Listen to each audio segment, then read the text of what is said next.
बिस्मिल्लाहिर्रहमानिर्रहीम। अस्सलाम वालेकुम गाइस, सब कैसे हैं? उम्मीद करता हूँ कि सब खैरियत से होंगे और अल्हम्दुलिल्लाह अल्लाह ताला के फजल करम से मैं भी खैरियत से हूँ।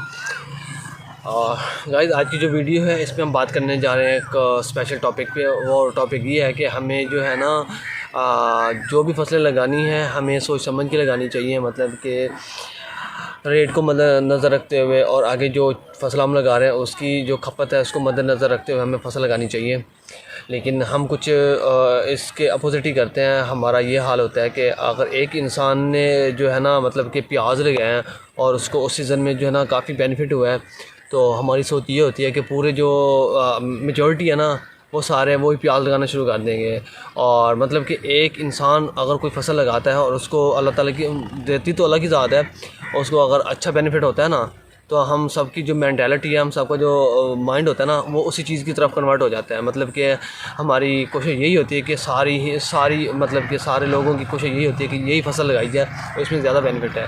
लेकिन हमें इस तरह नहीं करना चाहिए, क्योंकि इसका जो है ना एक साइड इफ़ेक्ट ये होता है कि वो चीज़ जो कि जिसकी मतलब बाज़ औक़ात ऐसा होता है कि उस चीज़ की जो है ना मतलब कि जो वो होती है फसलें कम लगाई जाती हैं, लेकिन उसका जो है ना डिमांड बढ़ जाती है। तो अगले साल जब ज़्यादातर लोग वही फसल लगा देते हैं, सेम चीज़ जिसकी डिमांड पहले ज़्यादा थी लेकिन वो फसल कम थी, लेकिन जब ज़्यादातर लोग वही फसल लगा देते हैं ना, तो फिर ये होता है कि उसकी जो है ना फसल की उसकी मिक़दार बढ़ जाती है और डिमांड कम हो जाती है। फिर वो चीज़ जो है ना मार खा जाती है, मतलब उसकी प्राइस, उसका रेट जो होता है ना कम हो जाता है और वो चीज़ रुलना शुरू कर देती है। जैसा कि रिसेंटली हमारे साथ हुआ है। पहले जो है ना लोगों मकई नहीं लगा रहे थे, लेकिन कुछ लोगों ने मकई लगाई थी और उसमें अच्छा खासा बेनिफिट हुआ था। अब सारे जितने भी किसान थे ना, मतलब कि साउथ पंजाब के जितने भी किसान थे, सब ने ना मकई लगाना शुरू कर दी। कपास को हमने छोड़ दिया, हमने गन्ने को छोड़ दिया, हमने चावल को छोड़ दिया, हमने हर एक ने मकई लगाना शुरू कर दी।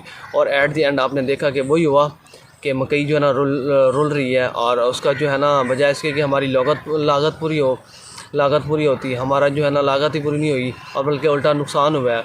और सेम अब आगे गंदम की जो है ना, पिछले साल गंदम का जो रेट था ना बहुत ज़्यादा था और लोगों ने कम लगाई थी, लेकिन अब इस साल हर बंदे ने गंदम उगाई है। तो उसका अब वही हुआ है कि अब गंदम भी रुल रही है सेम मकई की तरह। अब गंदम का जो रेट है मतलब कि पिछले साल 5,000 था, अभी भी लोगों ने यही सोच रखा हुआ था कि गंदम का रेट 5,000 होगा। लेकिन आप सब जानते हैं 5,000 की बजाय 2,400, 2,000, 2,200, 2,300 में सेल हो रही है। इसका वही है ना कि मतलब कि सब एक ही चीज़ में मतलब उलट पड़े हैं। अब लोग इस दफ़ा जिन्होंने प्याज लगाया था या जिन्होंने गोभी वगैरह लगाई थी, उनको अच्छा खासा बेनिफिट हुआ है। अब आगे जो है ना तकरीबन 30 to 40% लोग जो है ना प्याज पे आ गए हैं। सारे यही कह रहे हैं कि हमने प्याज लगाना है, सब्जियों वाला मतलब प्याज लगाना है। पहले तो जो मौसमी प्याज होता था वो लगता था, अब सारे लोग यही कह रहे हैं कि हमने भी प्याज लगाना है, हमने भी प्याज लगाना है। और एट द एंड यही होगा कि प्याज भी जो है ना मार्केट में ऐसे ही मतलब रुलेगा जिस तरह मकई और गंदम रुल रही है। तो हमें इस तरह नहीं करना चाहिए, हमें सोच समझ के फ़ैसला करना चाहिए। और एक ही चीज़ पे हमें सबको नहीं मतलब वो करना चाहिए, एक ही फसल नहीं लगानी चाहिए, हमें थोड़ा डिफरेंट चीज़ें लगानी चाहिए। मतलब कि आप सारे जो है ना प्याज लगा रहे हैं, प्याज ना लगाएं, उसकी जगह पे कुछ मतलब सब्ज़ियाँ लगा लें, कुछ जो है ना मतलब कि दूसरी आइटमें लगा लें, चावल लगा लें, गन्ना लगा लें। तो इस तरह जो है ना सबकी जो मतलब डिमांड होगी वो नॉर्मल रहेगी और रेट भी नॉर्मल रहेगा। लेकिन हमारी जो सोच होती है ना, हमारी सोच यही होती है कि एक बंदे ने प्याज लगाया ना, उसको अच्छा खासा मतलब बेनिफिट हुआ है, तो हर बंदे की यही कोशिश होती है कि हम भी प्याज लगाएं। और इस तरह जो है ना प्याज की जो मिक़दार बढ़ जाएगी और डिमांड कम हो जाएगी, तो फिर ऑटोमेटिकली वो चीज़ जो है ना अब मार्केट में रुलेगा।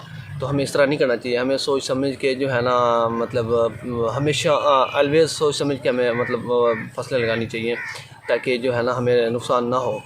अल्लाह ताला हम सब के लिए आसानियाँ पैदा करे, आमीन।